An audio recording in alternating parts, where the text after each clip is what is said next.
Bueno, hola amigos, ahora vamos a ver un caso muy sencillo de lo que es dinámica. Vamos a empezar a ver cómo se empieza a mover una caja en la dirección X esencialmente, y lo que nos piden es que calculemos fuerza, la aceleración que experimenta esa caja y la fuerza normal que ejerce en la mesa sobre la caja, dado que esta caja eh, tiene una masa de 5 kilogramos y la fuerza aplicada sobre ella es de su magnitud es de 50 newtons y su dirección es de 37 grados. Bueno, entonces vamos a empezar a hacer el análisis. Primero sacamos los datos antes que nada, y los datos pues es la masa de la caja, que son 5 kilogramos, la fuerza aplicada por la persona, que son 50 newtons, y la dirección de esa fuerza aplicada, que son 37 grados. Nos piden que calculemos la aceleración que experimenta la caja y la fuerza normal que experimenta la caja. Los datos que no son dados explícitamente, sino implícitamente, pues son la aceleración gravitacional, que está siempre actuando, el peso, por supuesto, que es la masa por la magnitud de la aceleración gravitacional, que son 5 kilogramos por 10 metros sobre segundo cuadrado, y eso me da 50 newtons.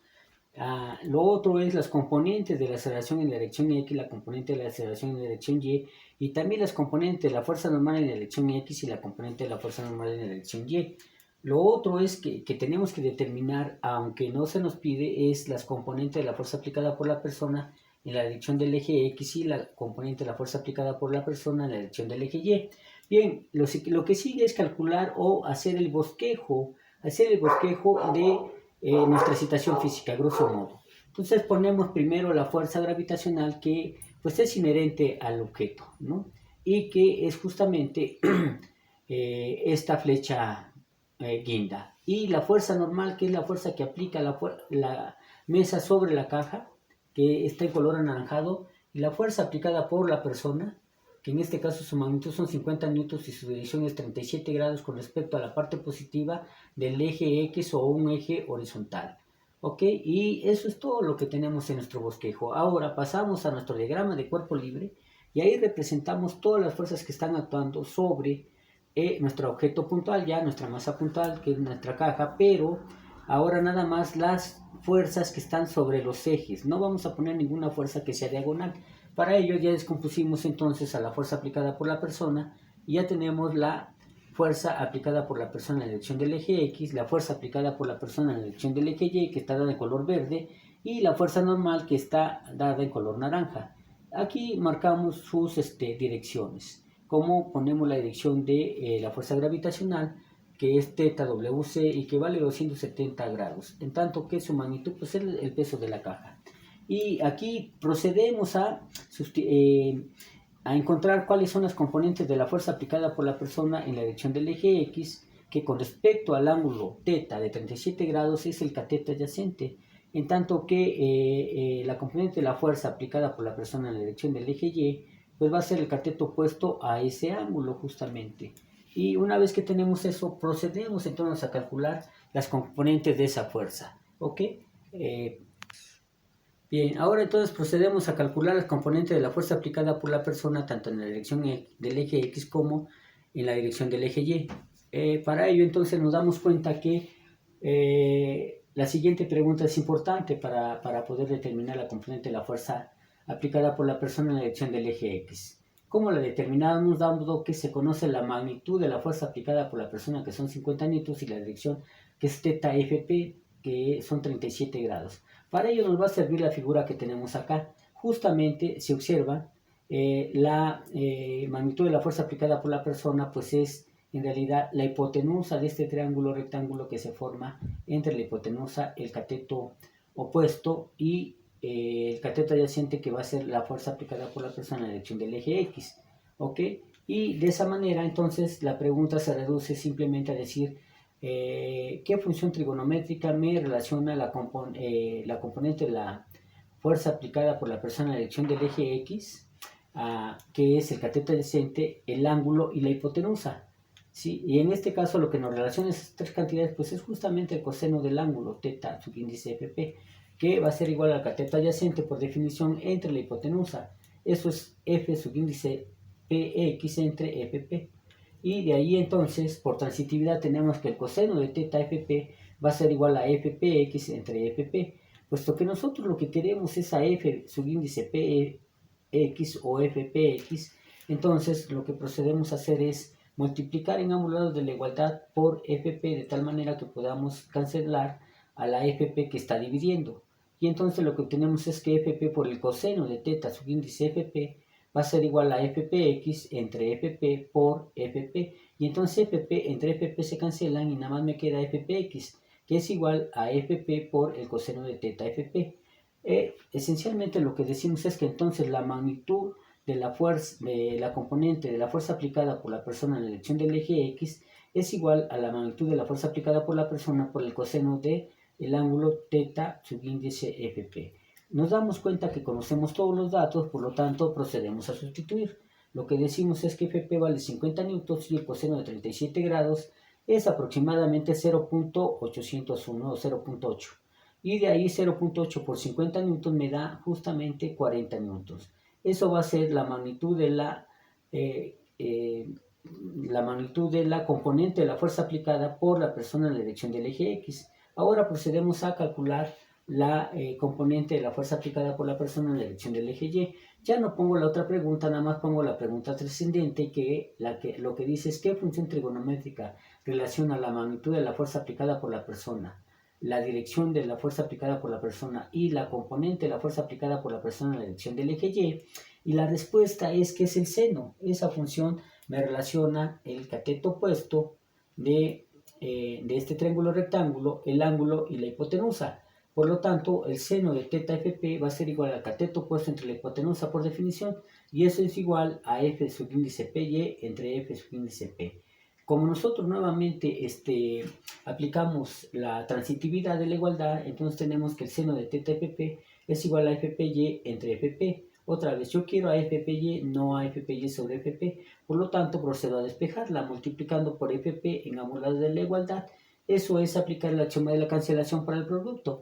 Y entonces FP por el seno de teta FP debería ser igual a FPY entre FP por FP. Entonces FP entre FP se cancelan y me queda nada más que FPY es igual a FP, el seno de teta FP. Recordemos que en realidad FPY no es más que la componente de la fuerza aplicada por la persona en la dirección del eje y eso debería de ser igual a FP por el seno de teta FP.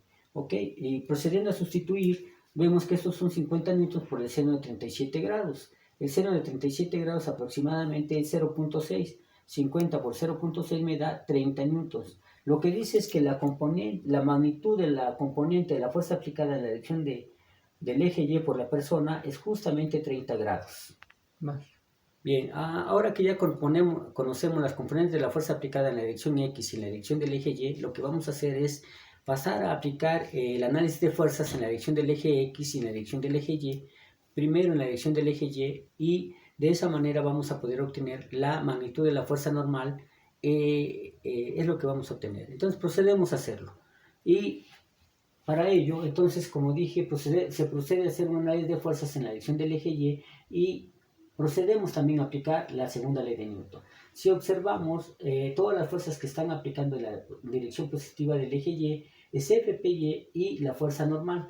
Vemos que estas aplican en la dirección positiva del eje Y, lo que significa es que ellas van a tener signo positivo, en tanto que la fuerza gravitacional que apunta hacia el centro de la Tierra justamente apunta en la dirección contraria del eje Y, por lo tanto va a tener signo negativo.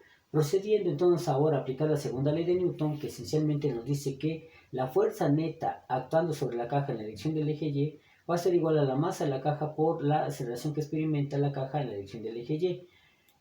Recordemos que este símbolo es sigma, la letra griega sigma, y que significa en este caso la suma de las fuerzas aplicadas sobre la caja o la masa de la caja en la dirección del eje Y, pues es la masa de la caja por la aceleración en la dirección del eje Y. Y sustituyendo cuáles son las fuerzas que actúan sobre la caja en la dirección del eje Y, vemos que esto va a ser la magnitud de la fuerza de la componente de la fuerza aplicada en la dirección del eje Y más la magnitud de la fuerza normal menos el peso, que el peso es la magnitud de la fuerza gravitacional. Y eso debería de ser igual a la masa de la caja por la aceleración en Y.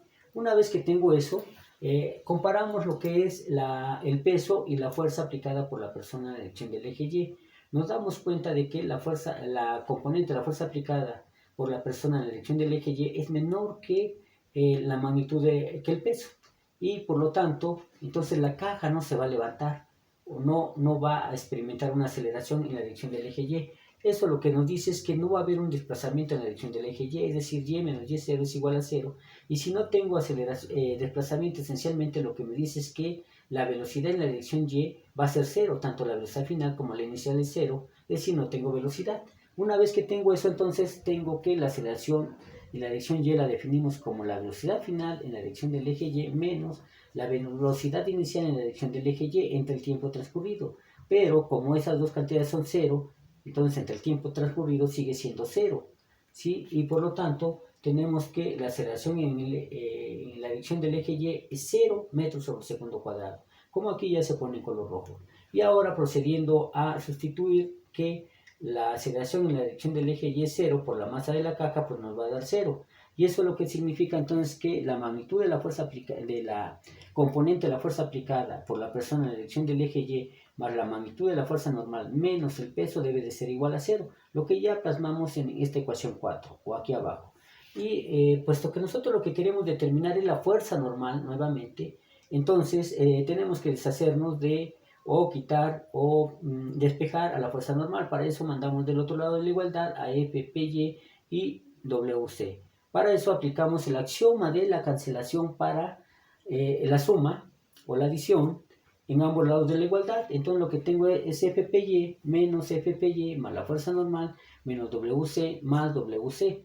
Y eso debería ser igual a 0 más Wc menos la componente de la fuerza aplicada en la dirección de el eje Y por la persona. Recordemos entonces que Fpy menos Fpy pues me da 0, es decir, se anulan, y que menos Wc más Wc también se anulan, de tal manera que nada más me queda la fuerza normal, la magnitud de la fuerza normal, que va a ser igual a el peso menos la magnitud de la fuerza de la componente de la fuerza aplicada por la persona en la dirección del eje Y. Vale. Bueno, lo que obtuvimos finalmente entonces es que la magnitud de la fuerza normal es igual al peso menos la magnitud de la componente de la fuerza aplicada por la persona en la dirección del eje Y. Si nos damos cuenta, ya conocemos estas dos cantidades del lado derecho de la igualdad, por lo tanto procedemos a sustituir. Lo que obtenemos es que la magnitud de la fuerza normal va a ser igual a 50 newtons menos 30 newtons, y eso nos da 20 newtons. Veamos que esto sí es la magnitud porque no nos da dirección. De tal manera entonces que la fuerza normal es igual, la magnitud de la fuerza normal es igual a 20 newtons. Y la dirección la sacamos justamente del diagrama de cuerpo libre. Vemos que la fuerza normal hace un ángulo de 90 grados con respecto a la parte positiva del eje X. Por lo tanto, podemos decir que la dirección de la fuerza normal es igual a 90 grados. A partir de ello podemos obtener rápidamente la componente de la fuerza normal en la dirección del eje X, que es la magnitud de la fuerza normal por el coseno de 90 grados. Por el coseno de 90 grados es 0. Por la magnitud de la fuerza normal, pues nos da 0 newtons, es decir, la componente de la fuerza normal en la dirección del eje X es 0. Y ahora procedemos a calcular la componente de la fuerza normal en la dirección del eje Y, que es otra vez la magnitud de la fuerza normal por el seno de 90 grados. Recordemos que el seno de 90 grados pues vale 1 por la magnitud de la fuerza normal, nos da la magnitud de la fuerza normal. Entonces, lo que obtenemos es que Fny, o la componente de la fuerza normal en la dirección del eje Y, es la magnitud de la componente de la fuerza normal en la dirección del eje Y es justamente la magnitud de la fuerza normal. ¿Okay? Con eso podemos obtener la fuerza normal. Lo que tenemos es que expresada en su notación de punto vector, vamos a tener Fnx, Fny, donde Fnx ya dijimos vale 0 newtons, y Fny vale 20 newtons. Esta es la expresión de la fuerza normal, que es lo que nos estaban pidiendo por un lado. Por otro lado, ahora procedemos a obtener a la componente de la aceleración en la dirección del eje X. Para ello, procedemos ahora a hacer el análisis de fuerzas, pero en la dirección del eje X, y posteriormente se aplica la segunda ley de Newton. Lo que tenemos es que si analizamos el diagrama de cuerpo libre, vemos que nada más hay una fuerza aplicándose en la dirección del eje X, que es la componente de la fuerza aplicada por la persona en la dirección del eje X, que es esta mostrada en guinda. Por lo tanto, sabemos que la segunda ley de Newton se expresa como la suma de fuerzas aplicadas sobre la caja en la dirección del eje X debería de ser igual a la masa de la caja por la aceleración en la dirección del eje X. De ahí, entonces, lo que obtengo es que la magnitud de la fuerza aplicada por la persona en la dirección del eje X debe de ser igual a la masa de la caja por la aceleración que experimenta la caja en la dirección del eje X. Puesto que ya conozco la masa de la caja y conozco la magnitud de la componente, la fuerza aplicada por la persona en la dirección del eje X, procedo a despejar la magnitud de la componente de la aceleración en la dirección del eje X, de tal manera que la magnitud de la componente de la aceleración en la dirección del eje X es justamente Fpx entre mc. Fpx vale 40 newtons y la masa de la caja pues vale 5 kilogramos. Por lo tanto, 40 entre 5 me da 8. Y ahora recordemos que los newtons no son más que kilogramos por metro sobre segundo cuadrado. Entre kilogramos pues me da metros sobre segundo cuadrado nada más, de tal manera que la magnitud de la componente de la aceleración en la dirección del eje X es 8 metros sobre segundo cuadrado, que es justamente lo que tenemos aquí. Y si recordamos, hace unos momentos acabamos de calcular cuánto valía la magnitud de la componente de la aceleración en la dirección del eje Y. Vale 0 metros sobre segundo cuadrado. Aquí hay un error, debe ser segundo cuadrado, y entonces de aquí tenemos que la aceleración expresado como vector no es más que ax, y, expresado en su notación de punto vector, va a ser igual a 8 metros sobre segundo cuadrado, 0 metros sobre segundo cuadrado. Y con eso justamente obtenemos lo que se nos había pedido. Bueno amigos, espero que les haya gustado la solución de este problema, y si es que les gustó, pues los invito a que me den su like o manita hacia arriba en nuestro canal de YouTube. Hasta la vista.